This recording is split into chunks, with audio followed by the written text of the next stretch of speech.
Баршаңызға сәлем, каналыма қош келдіңіздер. Сіздермен бірге Әйгерім. Бүгін өте дәмді болып шығатын, қамырын жаюды, илеуді қажет етпейтін сүзбелі шоколадты пирог дайындайтын боламыз. Ең бірінші ыдысымызға електен ұнымызды өткізіп аламыз, үстіне сары майымызды саламыз. Енді осы екі қоспамызды жақсылап тұрып ұнтақ болғанға дейін ұнтақтап аламыз. Мендегі сары май жұмсақ, егер қатып тұрса, үккіштің көмегімен өткізіп алсаңыздар болады. Және де міндетті түрде видеоны соңына дейін қарап, қоңырауша белгісін басып, каналыма тіркелуді ұмытпаңыздар. Міне біздің ұнтағымыз дайын. Одан кейін үстіне бір ас қасық қопсытқыш, 2 ас қасық какао қосамыз. Енді осы барлық қоспамызды жақсылап тұрып араластырып аламыз. Қасықтың көмегімен немесе қолымыздың көмегімен де араластырып алсақ болады.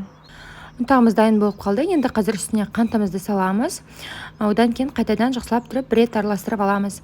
Міне біздің негізіміз, яғни ұнтағымыз дайын. Қазір енді салмасын жасауға кірісетін боламыз.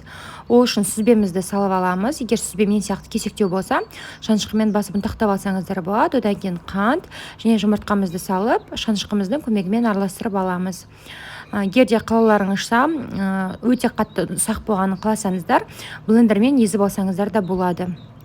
Міне менің де салмам дайын болды.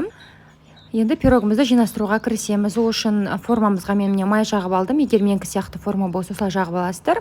Немесе кольцо қолдансаңыздар да болады. Одан кейін ұнтағымызды 1/3 бөлікке бөлесіздер. Ең бірінші астыңғы қабатынан біз ұнтақты сеуіп аламыз.